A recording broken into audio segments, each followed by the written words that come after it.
Welcome to the Wet Palette Podcast. I am your host, Brenda Pokritskin.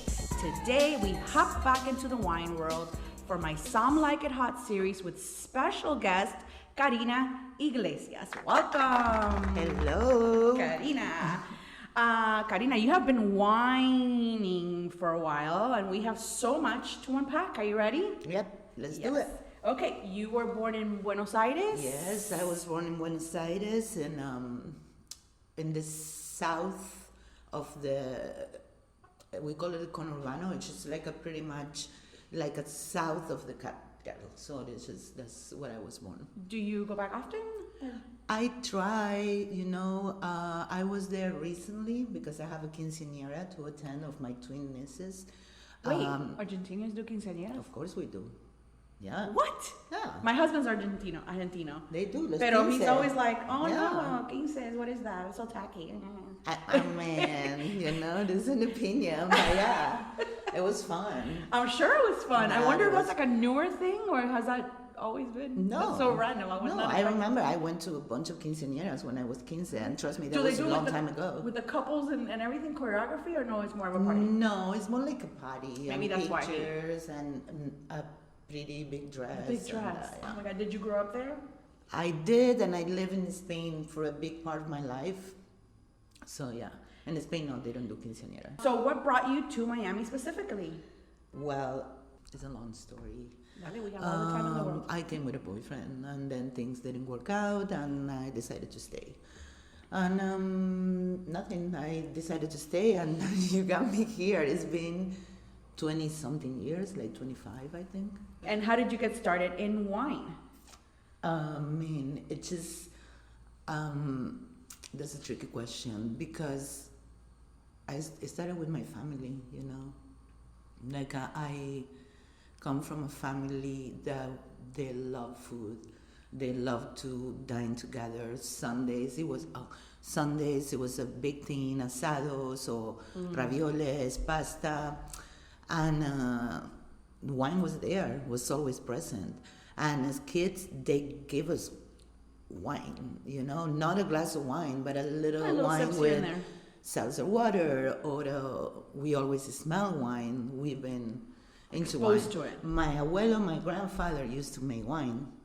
Not great wine, not good wine, and it was the epitome of garage wine because it was made in my garage. And he will make it. We live like by the coast, and it was these grapes called.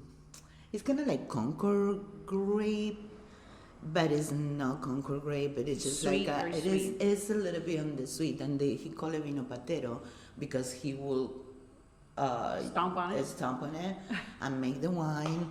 And yeah, so I grew up in a family where food and wine was very important. So it was meant to be. And then one day it clicked that there's much more to this. I don't know how to do anything else. I always work in the restaurant industry. I don't know how to, if you put me an Excel in front of me, I cry. If I need just like, the only thing that I really, and I'm passionate to do is just work in the industry. And working in the industry, I have the opportunity to taste wine, and then when I open my own restaurant, I proclaim myself the wine director. Love that. And I was just like, it was great because they gave me the opportunity to meet new people, to taste more wine, and that was it. So do you think that at that point, at that wine director point was when you said, okay, this is serious, or you knew this is something that was coming? I don't take it too seriously. No. No. It just flowed and you just went with it when it was perfect. I love, yes, it's just not something, and that is one of the things that I always talk with my friends in wines. It's just like sometimes we take this too seriously. It's true. It's true. Do you think, so you never cared, or do you care, or did you do any like testing with this organization? Like any of the the SOMMs, any of the programs, No. the WSS? No. No. It's just, I you know don't your have- knowledge and you don't... I don't have any certification. I'm just like, You're just a natural badass, yeah. I mean, like, no, I don't know. But I mean, I don't recommend it. I think that is great that people educate themselves and just take courses and go to, no, of course, 100%. I'm just saying the truth. I'm not gonna lie. You know, I don't have a certification. I'm not a profession. I mean, You're a professional. yes. But what I'm just trying to say, I was just reading and listening to other people that were on your podcast, and you know, those people, they're just like, they're studying yes. I know what you mean. But it's funny because sometimes I'll tell friends, oh, I want to take a test, you know, the level 1s or level 2, you know, get to that just for me. Mm-hmm. Oh no, it's like great. But then people say, well, what does a sommelier need to have? And I'm like, funny enough, you don't need to have anything. You really don't. There's no like a doctor, right? You have to pass the board exam and you have to do all these that you have. So for wine, you don't necessarily have. No, but I'm pretty sure that restaurants, as I tell you, I had my own restaurant and I had, you know, the chance to do it. But maybe if you go asking for a job and you want to work in a good restaurant and get opportunity, they might want that. They might want it. Yeah, I don't. Yeah. You know Wine Watch in Fort Lauderdale. Yep. So Andy, he is. I talked to him briefly. I said, you know, I want to interview. I have a SOMM program on a section of my podcast. It's on SOMMs and my blog. And he's like, well, I'm not a SOMM. And I'm like, I guess the terminology, you don't feel like the terminology, but he is so knowledgeable that to me, he's a SOMM. Right. You know, whether he's not like, he doesn't work at a restaurant, he doesn't have the service part. But he has that wine place. But he has the freaking knowledge. Yeah. And he has the store. To me. He has good vintages. He has really good vintages. Yeah. Yeah, he got good, like old vintages, that's what I meant. Yeah. And I love the events that they do there too. They have the dinners, and they would do it in that little fake cave. You do feel like you're somewhere else. You don't feel like you're in Fort Lauderdale. It's really cool. Oh, I've never been. Yeah, so I need to go. I need to get back on that so he comes back. So briefly walk us through, in your experience, what did it take to learn to sniff and taste wine properly? So when you could taste something and, you know, it's tannic or not, or where it's from, your region, all that. What for you, what did that look like? It's just such a personal process because it has a lot to do with your memories, you know? And it's so, that is why sometimes one of the reasons why we say that wine, it's such a colonized industry, the industry of wine, because we are accustomed to listen people that work in wine and like smell and come up with something that maybe a person that is not from that place ever tasted. Like it happened to me once. I was in France and I was with a lot of European people tasting wine, and this guy smelled and he say rhubarb. And I don't know what a rhubarb is. I mean, like, I know now that I live in the United States, I see it in the supermarket. Right. It's kind of like a celery thingy, right? That is just like pink. Mm-hmm. I know, but I don't have a memory of it. Right. You know? So that it has a lot to do with it. So we cannot just assume that people are going to have the same kind of approach when you are smelling, tasting, or, you know, like as I say, as I was telling you before, a lot of wines, when they taste, when they smell, and they have that barnyardy thing going on, like an animal, like a rustic, it brings me back to a place when I was very, very young that we will go with my teenagers friends just to misbehave. And it was just like where I think it's called a tannery in English. It's just like when they get the cows and they take the leather and they put it to dry in air. And it takes me back to that, you know. Yeah, and somebody else would definitely not have And that somebody experience. else because they never been on that place. So I'm just so you know what I'm trying to say. It's just like it's such a personal process.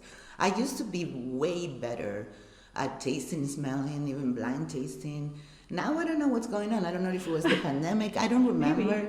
Maybe. I don't remember like having COVID. I don't think I did. If I did, I didn't have symptoms or anything like that. Right. But it's something about it that I don't feel as strong as I used to. Yeah. Because you would say that you're still drinking and smelling, tasting the same. No, Meaning not the same, but it takes me more time. No, meaning, how are you tasting and are you maybe more on the business side that you're not tasting as much? Meaning, actual physically tasting that, like the actual That smell. could be. Maybe because I remember like during COVID, my husband and I would blind test each other. And for a while there, I was getting really good at calling out at least vintages and things. And that's because I was doing it so much during COVID when we were shut down. And then once everything reopened, we weren't doing that at home anymore. We just went back to weekend drinking. I see. So that memory of constant, and I'm definitely not a pro in any way, shape, or form. No, but doing that, I could tell you that now when I do it, I'm like, God, I was better. What happened? I was much better at calling these, and now I don't know. I don't know. I feel like that too. It's just like I used to be like my friend Alvaro and I. We have the blind tasting game. He loves it. He is obsessed with it. That's his thing. And I used to be like, yeah, let's do it because I was feeling confident. You came up with your own now game, or it's an I actual don't game? feel.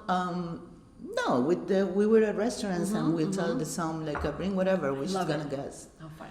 And I was pretty good at it, and now I'm not as good. I don't know what happened. Well, we'll see. Gotta practice. Get more.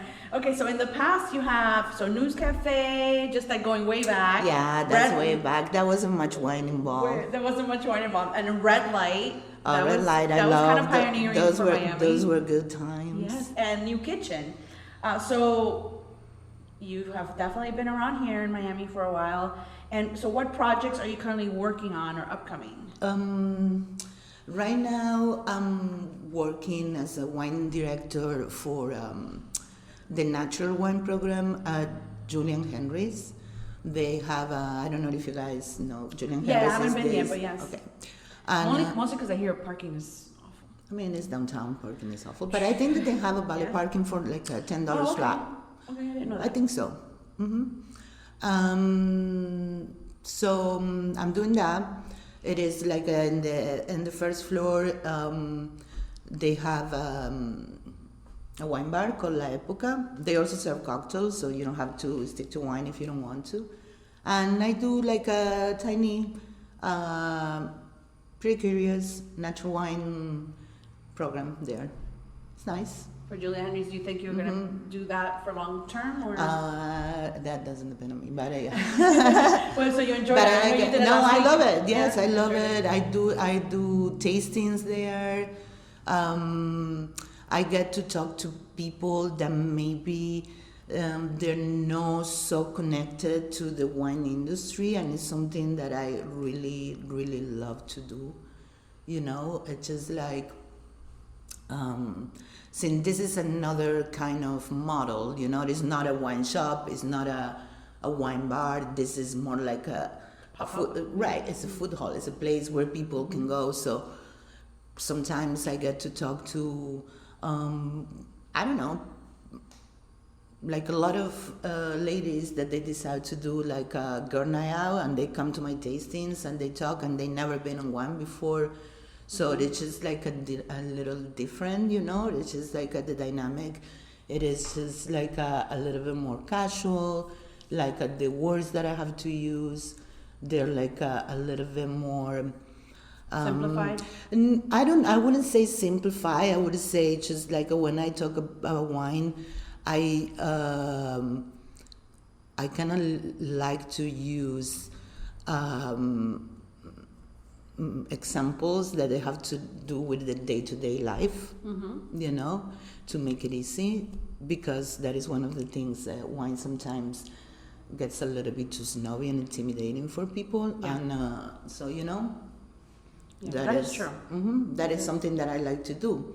I mean, I kind of like to just make people feel at ease when we're talking about wine. That sounds like a good match for you because you're not restricted to, you have to do this, you have to sell this, you have to, you have free range to be and then socialize with the guests and educate them about your passion. What is the most rewarding part of what you do? I think I know this answer, but what is the most rewarding It's just like the relationship that I made with people, It's just like a wine brings us together, and I enjoy it. Like even if it's people that have a different situations regarding to wine, not necessarily professionals. That's what I love. I love just like when clients become friends. That's incredible, and it's all because of wine.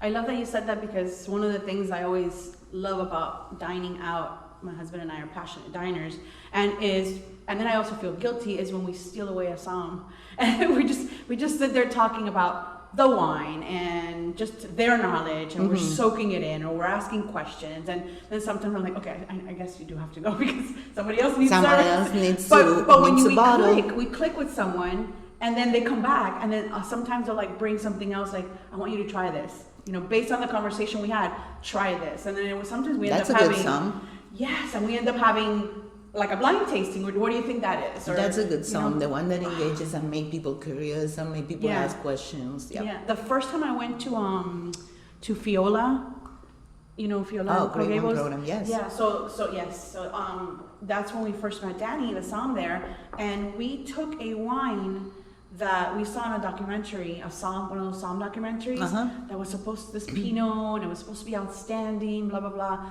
So we were talking to him about it. He didn't know about the documentary, and from that point on, that dinner, it became all about Pinots, and we ended up not liking the wine. I can't remember the name now. That was in the SOMM in the documentary. So he brought us different ones. Like, I'm talking like 2 or 3 at the table, and we're supposed to be dining, but we're doing blind tasting, and it was so much fun. And this is when they first opened. And now, obviously, he's built this beautiful program there, wine program. But that just shows that is incredible. Yeah, how dedicated. So I trust if I have an important bottle or something, like I love going there because, first of all, how he made us feel. It was engaging. And there was a huge party next to us, a party of 22. And I was thinking, nobody's ever going to pay attention to us because this big party, and we're here just us two, and that was not the case. I don't think that restaurant industry love big parties, like waiters, like dishes. I mean, I don't know. I'm talking about. No, it might be. But I think what I was expecting was more like, we're sorry your dish is not out. We're trying to get these dishes. I thought they're going to put in all those dishes. It's fine dining, so they're going to want to serve them all same time, and here we are in the corner, just my husband and I, but it was not like that at all. We felt just as important as that party, and because of the SOMM, he made us feel just the wine knowledge, and we were geeking out back and forth. It was so cool. This is 6 years ago now, 7 years, so I still remember how it made me feel. That is amazing. And our conversation. That is amazing, because at the end of the day, that's what you want, you just want to present whatever you do in the restaurant industry. If it's wine or if you're recommending a dish, you kind of like to surprising the client, the guest. It is such a beautiful thing. So that person next day is going to go to work, and by the water cooler or whatever, they're going to be like, you know what, I went to this restaurant yesterday, and I was talking to the SOMM or the wine director or the server, and they recommend this. I never tried it before, and that is how restaurant becomes successful. Word of mouth. Yeah. And 7 years later, I'm on a podcast still talking about that day. There you go. What is a common wine myth you would like dispelled? I mean, I have to say that all natural wine tastes funky or it tastes like kombucha. Not all of it, it's just like. And also, we need to, people that work like I do, like mostly with natural wines, we need to get the part that sometimes natural wine is flawed, It's just like it is not good. And that doesn't mean that we need to let it pass just because it's a natural wine. Speaking of that, I had a feeling you were going to say that. But you're one of Miami's leading natural wine enthusiasts. How did that come about? Let's talk about it. That is just, when we opened the restaurant, it took a lot. It wasn't like, we have this investors and we're going to do this, So it was just like a mom and pops, which is like a small restaurant. And I kind of wanted to work with the same people on the wine side, people that they were struggling, just like, I didn't want to work with big wineries. And so it started like that. And then I decided to purchase wine only from these kind of people, like a small family wineries. And that happened that those people are making wine with a very, very low intervention, And that's how it really started. I was just like, I'm not here to pay. I have sales reps or winemakers come to see me with a Rolex. And I was just like, I don't think I want to pay for that. You know what I mean? It's just like, I'd rather, they have these incredible chateaus. I kind of wanted to work with people that they were doing things small and very consciously. And that's how it started. Yeah. And also, I guess it's good if it matches a restaurant. Yeah. Right? So what someone's doing in a restaurant. So if I go to me it's disappointing if I go to a French restaurant and then their French section is very poor. So it's kind of like you have three things. It's nice to have, to kind of match it. I mean, it's also nice to have a variety, obviously. Yeah, I think for what you were doing, I kind of want to correct myself because there is some very well-known winemakers that they are doing wines with not a lot of intervention, and I love to drink those wines too. And I also would like to say that I don't think that all wine that is not natural is bad, not at all. I'm not that person, I'm pretty open. That's what I do, and that's how the line that I took for the line of work that I'm doing. But I'm not a purist. I don't think I don't drink this wine because it's conventional. I only drink natural wine. That's not me. I drink it. For people that don't know or they're new to wine and they're listening to this, just new to wine in general, how would you define low intervention versus the low intervention Publix wine? How I define it is just basically the most important part is the vineyard, right? So if it's farmed organically, we're good. That is just, for me, is the most important thing.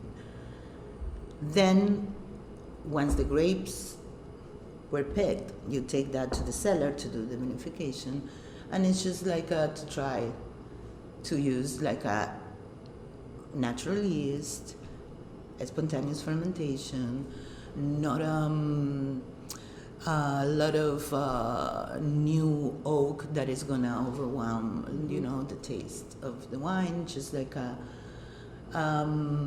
what else can we say? And also something that for me is very important in natural wine, it's who's behind the wine. Because you can farm organically, you can use nothing, you can even not look at the grapes if you want to, you can do the most natural wine, but if your ideas and the way you treat your people and how you pay your workers, it doesn't go with what I think, or I think that pretty much everybody thinks that is the right way. The environment they're creating for their workers. Exactly. The wine stopped being wine stopped being natural right there. I'm not gonna name names, but people that have wine, they know. Just that's what it is, and that in every level, It's starting and the people that work in the vineyard to the people that work in distribution, importing wine, restaurants, that it has to be cohesive, because if not, the wine stops being natural. Yeah, that makes sense to me. Where would you steer a person wanting to learn more about natural wine? Well, I will say that maybe they can become part of a wine club. I know some places, like Maquelina has a great wine club. Paradis has a wine club. This place, Sobremesa, by the way, thank you, the Sobremesa. Thank you, Sobremesa. I might be seeing you soon. Sobremesa. And it's important that you're naming these, because not just a commercialized wine club. Karina's mentioning Maquelina, so one of our local awesome best Italian restaurants. And right, Boyade has one too. Boyade does have one. I just got the email. I mean, I'm sorry if I'm forgetting someone, but yeah. I like that. So I will do that. I will be part of a wine club. It is a book that I always, I use it a lot actually when I have to train. Like when I started the program, I had Julian Henry's, the bartenders, they were more from the cocktail world, and they didn't know much about wine. And when I was talking about natural wine, they were like, you know. So this book is you can get it anywhere. It is Wine Unfiltered. Is by a very good friend of mine. Her name is Catherine Clary. And it's just like so easy to read. It's just like you can read it, and it's just like you see one bottle of wine it takes to read that. And it's a beautiful, for beginners, I'm saying. Then it is not other books, but for beginners, I would recommend that book. I was reading an article the other day that she's like, you can now talk about wine without talking politics. And that is something that bothers to lots of people, but it's a reality. You're talking about agriculture. And it's just, that's super important, This is a cliche, what I'm going to say, but we are used to see wine, especially in this country, as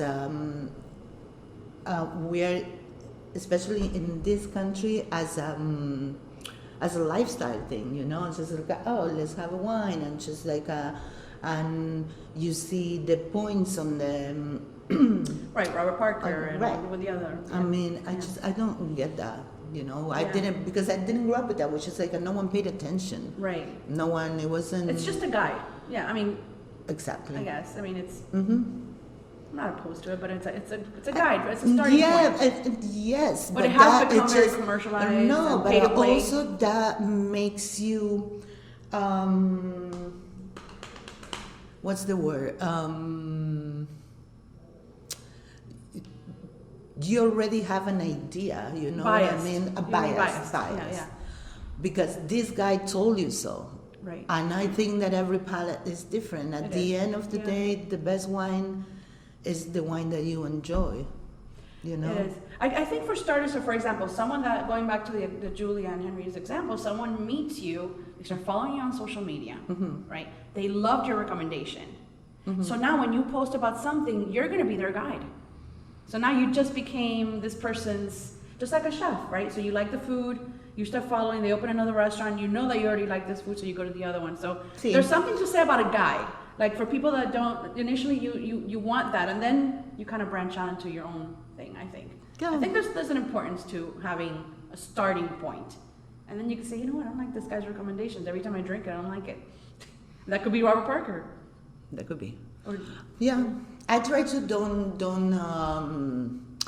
impose my taste so much on people, But when your passion, and I could just hear and feel your passion, like someone like that. I also sell wine. That is something that I don't know. I think that not a lot of people know, but now that I'm not involved in the restaurant anymore, I decided to go to the distribution and important side. So I'm working with Selections de la Viña. The Selections de la Viña, it is a company that started in New York and now they're in Miami. And we specialize on Spanish wine. That is my strong suit. That's my forte. It's Spanish wine. Is it a Spanglish? Spanglish name? Selections de la Viña? Or Selecciones de la Viña? No, it's Selections de la Viña. De la It's kind of the Viña, Spanglish de la name. Viña is the last name. Can you believe it? Oh, okay. That's why I was thinking, It's the last name. It's They were Spanglish. just like, okay, this is your job. Got it. You have to work on wine no matter Okay. what. So now you're selling to restaurants or to consumers directly? Yes. No, To to restaurants, restaurants, okay. bars, shops. Okay. Yeah. So that's another side of the business, because you're selling wine and you cannot impose your taste. You want to sell wine, Right. I know we briefly touched on this question. Do you feel strongly about natural corks? Do synthetic and screw caps merit the same respect? Or do you believe they yield the same outcome, or do you just not care? I just don't have an opinion, I mean, I get it. Some people think that screw caps are like fancy, but sometimes when the wine is fresh, it's a young wine, it is great. I don't have an opinion on that. No. It's just about what's inside. Yeah. What about like for aging? I guess obviously screw caps can. No, claro. No. Okay, industry pet peeves. Oh, what are things that just drive me crazy? Wow. You're like, how much time do you have, Brenda? I mean, one thing that drives me crazy are when the wine glasses are not proper. I mean, like, what is that thing of just having without step? Like stemless glasses? Yeah, no. Yeah. Just like, no, I get it, like in your house, you do that, it's fine. But the wine, it's something about swirling the wine, smelling the wine, and getting it by aerating it. How are you going to do it? Exactly. So that it kills me. I hate flutes too. Flutes, right? For whites or bubbly. Yeah. A wider rim is much more. Yeah, you get to smell more. Yes. You get to know the wine, Yeah. that. I just don't like, and this is not only just for guests. It's now as a sales rep now, I get that a lot. It's just like when people say, I just don't like this. I don't like. I drink, I don't know, whatever you want, anything but Chardonnay. I'm like, what do you mean? Like just maybe. I don't drink red. It gives me a headache. Right. So maybe you did had a Chardonnay that you did not like, that you find too buttery or too this or too oaky or too vanilla. I get it, but it's such a noble grape, and it's been so different, ways that it's kind of weird. Oh, someone, whatever. Like I don't like Chenin Blanc. I don't like. Just how many of them do you taste? Right. Just to say that. Okay? That's one thing. And yeah. And also natural wine tastes like kombucha. That people say that, yeah. What about like service pet peeve? What do you mean from Like the, if you go to a restaurant, what like something from the wine? what I like, it's just like the servers and the SOMM, so the people that is in charge of the wine, to read the room. Not to read the room, to don't assume. Okay. That's the word. key. No, we do not know who's sitting on that table. Maybe it is a person that knows a lot about wine, maybe more than you do, Yeah. And pretentiousness sometimes. Yeah. I get that. And then service-wise, and then the wine glasses, I think that's just so important. Because you might as well sometimes put in a solo cup, Like, I mean, what's the difference? Why not? But when I'm just trying to say, I can drink from a solo cup at my house. But I get it. if you're hanging out, I do not. I don't, because I have. I wouldn't either. I have lots of glasses. Some that I stole from places. Some that I bought. Some that I were gifted. Where did you put it in a big bag? But I have lots of glasses. But yeah. Kind of like Rihanna. That Rihanna has a thing that they have many pictures of her living places with a glass of wine. Like as she finished dinner and she. Right, like what are they going to tell her? I've done that at hotel restaurants. If I'm staying at a hotel. And that I don't even feel bad about, because I'm staying at the hotel, I'm walking to my room, or I'm walking to the next bar. I mean, figure it out. I'm having a good time and I'm not driving, So that's funny. What is a good starter wine for someone who has not considered trying wine? People who are like, I only drink beer, I only drink mojitos, I only drink. You're like, well, have you considered this? I don't know, something that is not super acidic, something that is well balanced, you don't want to scare that person with anything crazy. I don't know, maybe a dry Riesling, an Albarino. There you go. I'm gonna go with Spanish wine because that's Albarino. That's and if you need some Spanish wine, you can call Karina. She will direct you. Yeah, an Albarino probably. Albarinos are great, Pinot Noir, something like a chill red. Chill reds are fun. What are you pouring for yourself lately? Besides, we are drinking we are Finca Suarez Paraje Altamira. This is a very easy penat made from Chardonnay grapes in Valle de Uco, and I love this wine. I love it. It's so easy, so clean. I agree. And after a night of drinking with friends that I don't know how they showed up at the same place that I was. Beautiful. It was just this is great. And what I like about these people is just like they have a big commitment to their community. So they have like a body of water that it passes their property, and they donated that part to create a well for the community to have access to clean water. And I love that. Have you visited this? No. No? I never visited Argentina wine country. No. But I have to. Yes. I think that's up next. That's a goal. Yeah. So what are you pouring for yourself besides what you poured today? What am I pouring? Well, I have very incredible wines because I just came from France. Oh. Stopped by Burgundy. And I'm so jealous. And I was very lucky that Monsieur Philippe Bacallet opened the doors of his winery for us During harvest. During harvest. So the man was a little bit stressed because, harvest is a lot. Yeah. I tasted all the wines from the barrel, and that was incredible. Okay. I bought a couple of bottles to bring home, and then I had a Clos de Bougeot 2017. It was great, but the one that surprised me the most was a Chardonnay Puligny Montrachet 2019. That it was just like so good. So yeah, I don't know. I'm pouring that because I just came from France and I could afford those wines there. I don't know. Those wines are not easy to find here, so I'm pricey. Yeah. But that's the problem with Burgundy. That to learn more about Burgundy, you got to drink Burgundy, and to pay for Burgundy. It's better to. I mean, if you have the opportunity, go to Burgundy. Right. That's another thing. Like for people that want to be into wine and get into wine, if you have the opportunity and the money, because nothing is cheap. No. One thing that I recommend to do for people that have the winning power to do it, go do a harvest.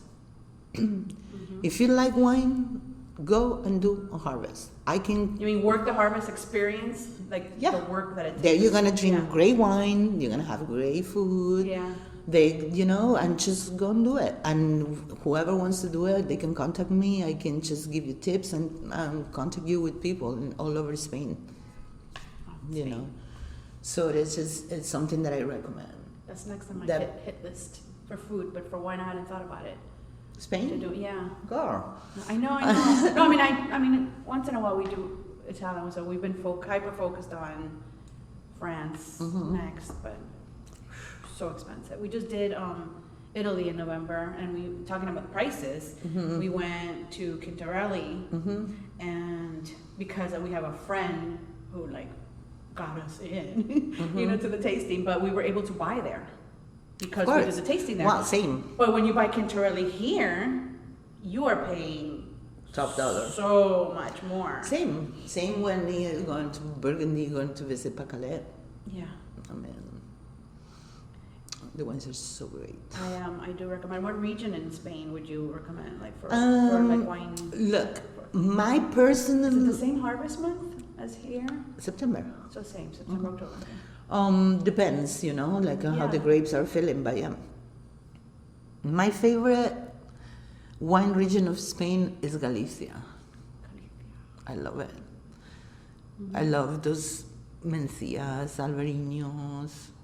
I like Castilla León and also Catalonia. Catalonia is great, especially for natural wine. It's great. Especially for natural wine. Really gotta get on that.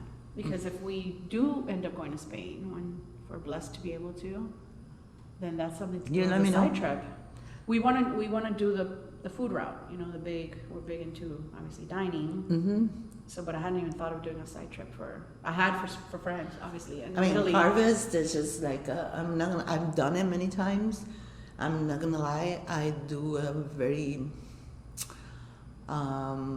with a lot of laziness. It's not like I never went to work harvest to make money out of working harvest. So what I do is just basically go and I hang out and I pick grapes, whatever. I go to the hour, but I'm not a person that is just like, okay, this is what I'm gonna do for this whole summer. You know, I'm gonna go pick grapes. But it is a learning experience for sure. Oh, fuck yeah.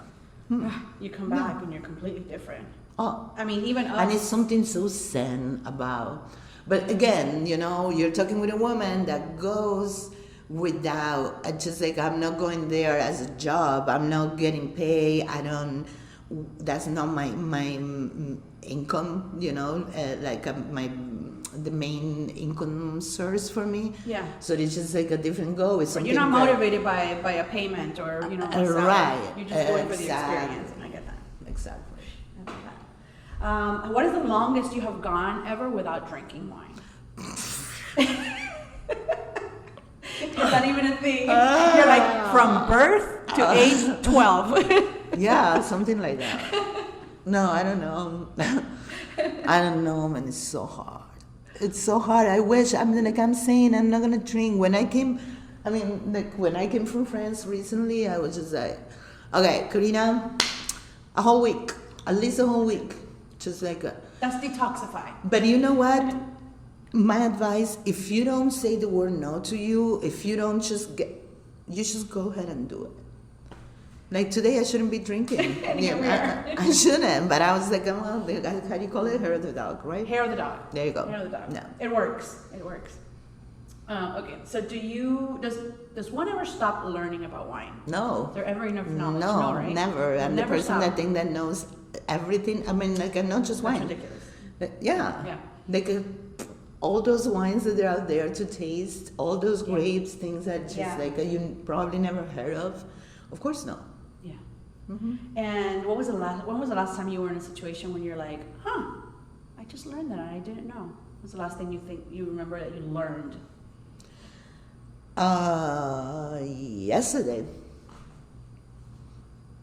Yesterday, what was I having? What would happen? Oh, I came here to pick up the keys for today. And the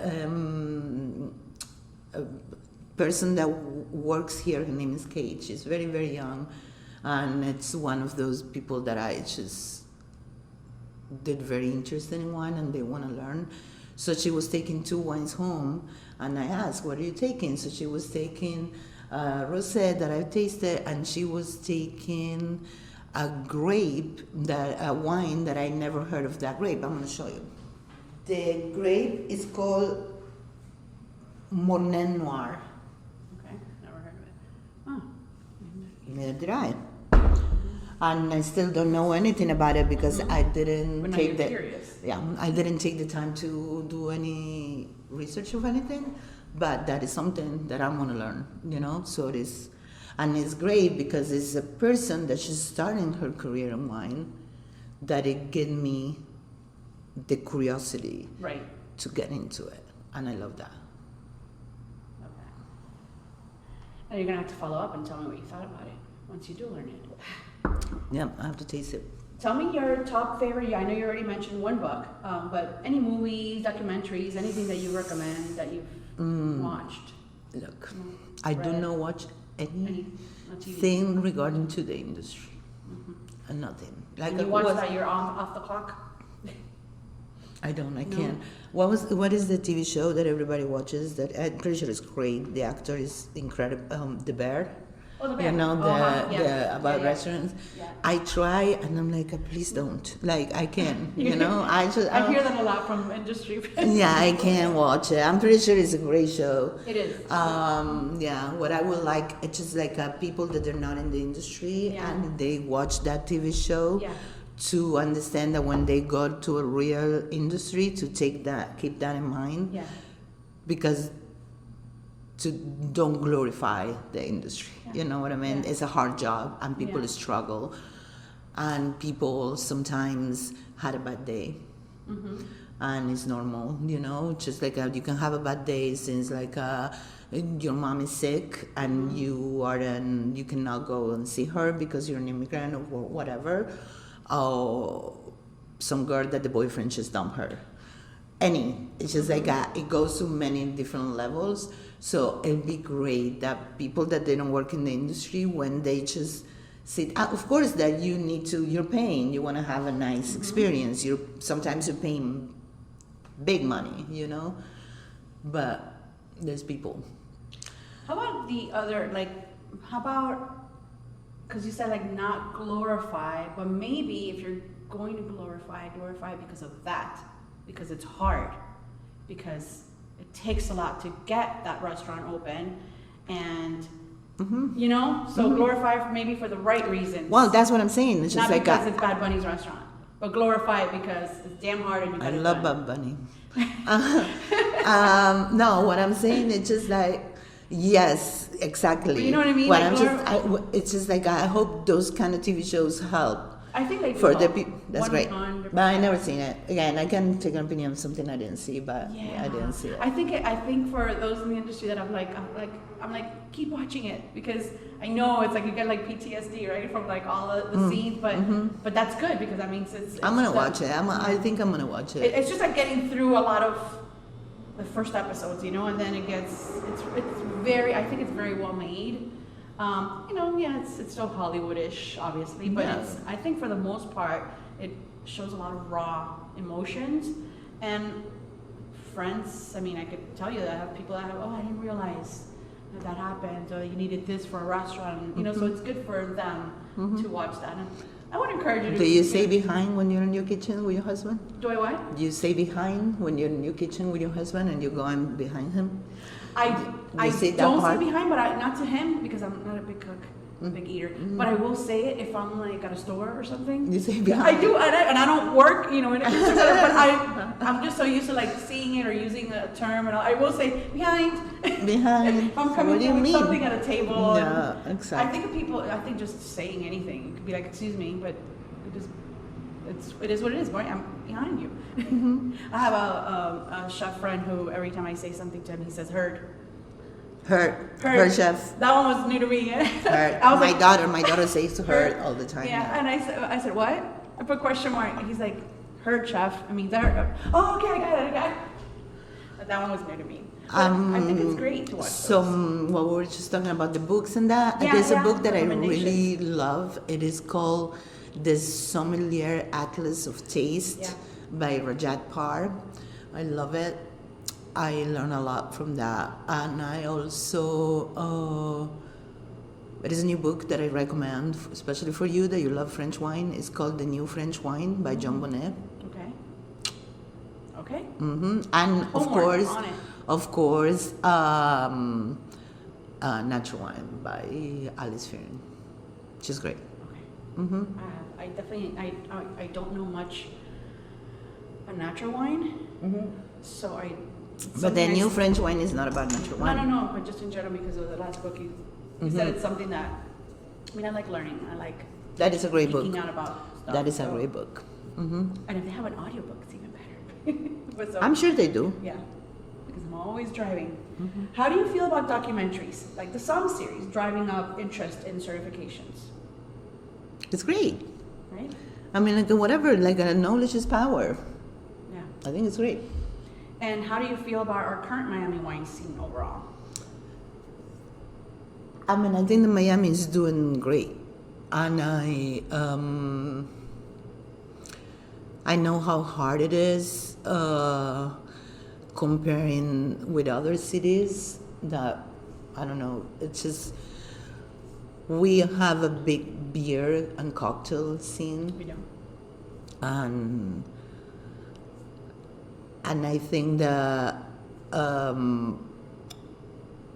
we have a long way to go, but I'm very thankful, especially for lots of people that they're trying and they're doing their best with whatever we can.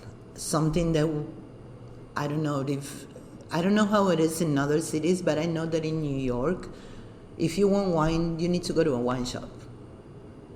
You need to go to you cannot go to Publix and buy Total wine. Wine or whatever, yeah.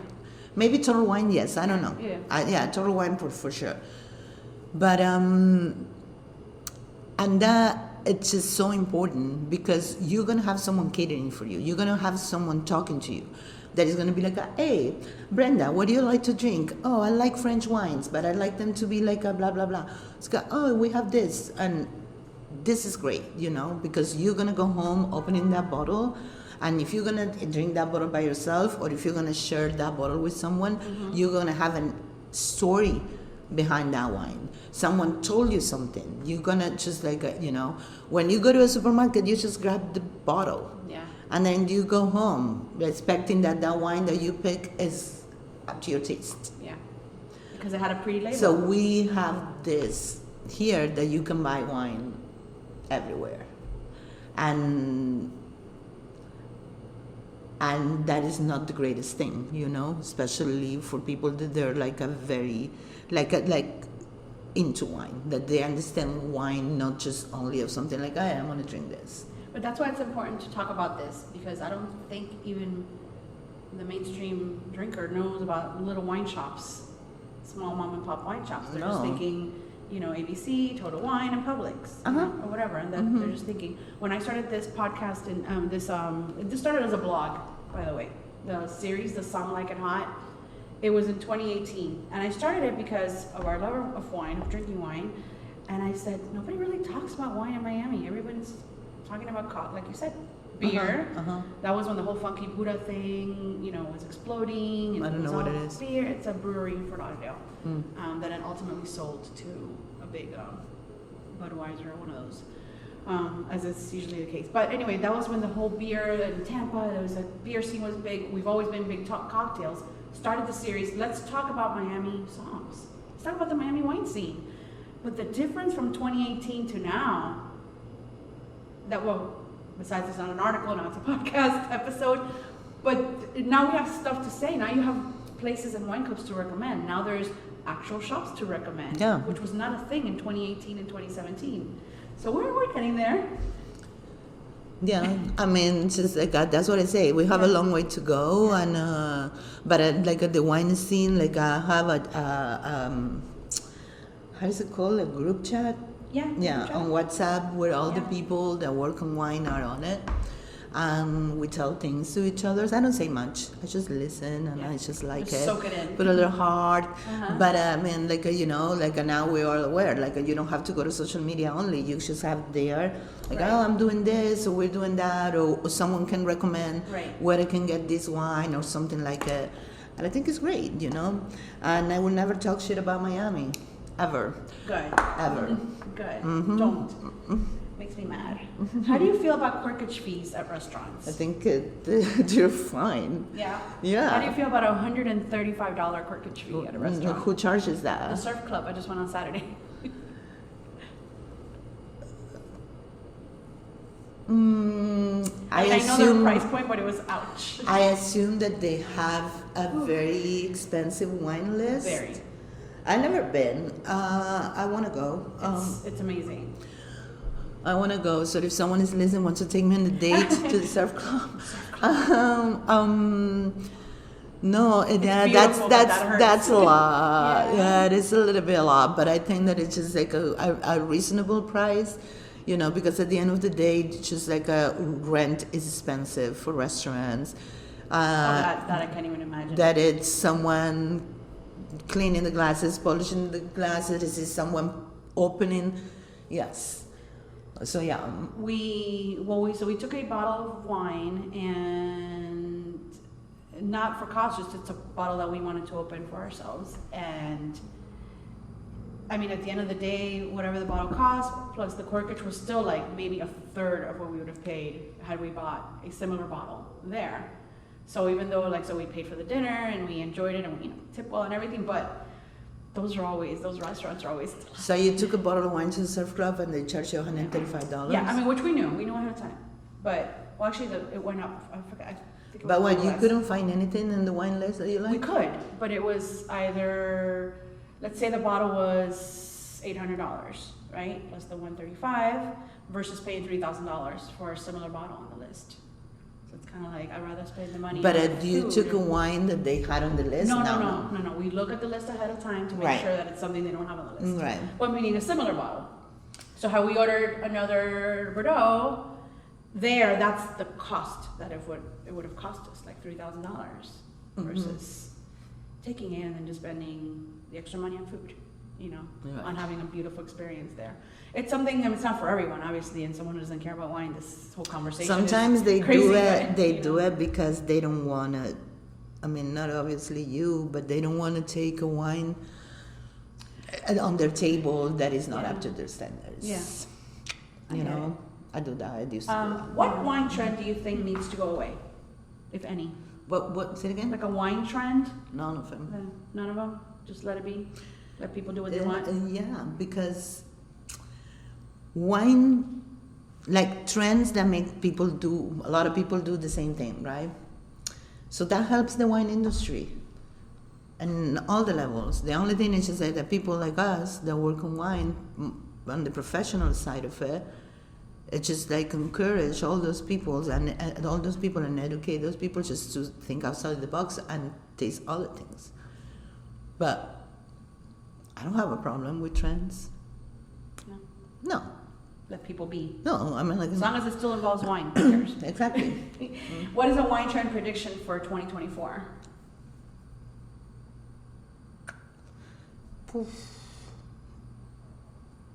I really don't know. Maybe I know there is a lot of canned wine around. That could be one, and I hope. I don't know if it's gonna be a trend or a wine prediction, but I hope that people in general it's a little bit more open to rosés that they're not that pink pale, that there's just like like a lot of more body and color and just I love that to happen, but I don't know. Where do you see yourself in 5 years, or where do you hope to be in 5 years? Probably drinking wine somewhere. I don't know. Professional wise, I have no idea. No matter what, always drinking wine. Yeah.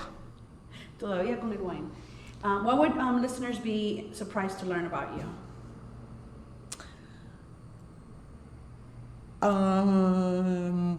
I think first that I play basketball for a long time. I can play basketball. So also if someone wants to go to the park and do some hoops with me, I'd be down. First park and then surf club. And also that I don't drink at home if I'm by myself, all right? If I have company and I'm doing dinner or barbecue, of course. But I don't. Do you grill? Yeah, I grill. You grill? Yeah, I'm Argentinian. I do asados. Hello. What else that maybe I haven't covered do you feel it's important to add to wrap up the episode? For the people that is listening and they're not in the wine industry and they want to order a wine, I will always recommend to ask for the wine director or the SOMM of the restaurant and be open to taste new things, because you'll be surprised. Maybe you have a new favorite. And something I don't know if we talk about it, I think we did. It's just like for the people that work on wine and they're talking to guests to read the room and just to use words that everyone can understand. That's important. That's it. And also go to wine shops. Don't buy your wine in Publix. I mean, Yes. Publix is great. Messi buys in Publix. Apparently. But don't buy your wine at Publix. Go to wine shops. There is a bunch of incredible wine shops in the city of Miami and also in Fort Lauderdale. And so please go and talk, and you'll be surprised. You might learn something new every day. Where can listeners find you and your projects? Where they can find me? Yeah, so maybe your Instagram account. Oh, or my Facebook Instagram or account website is or- Big Girls Don't Wine. Which I love. 2 G's. Big Girls Don't Wine. Facebook I don't have.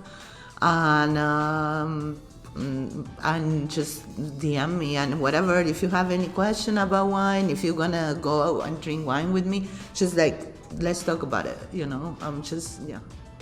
Big Girls Don't Wine, and I'll put it on the show notes. Okay, that is it for today. Thank you so much, Karina, for Thank hanging you. out with me and giving me some wine. Thank you. I hope it was okay. You did I mean, great. like, I met up with friends and we drank some wine yesterday and also smoked some cigarettes. So my voice is a little bit. No, But, you that's know. sex girl voice. There you Thank go. you all for tuning in. Until next time, ciao. Ciao.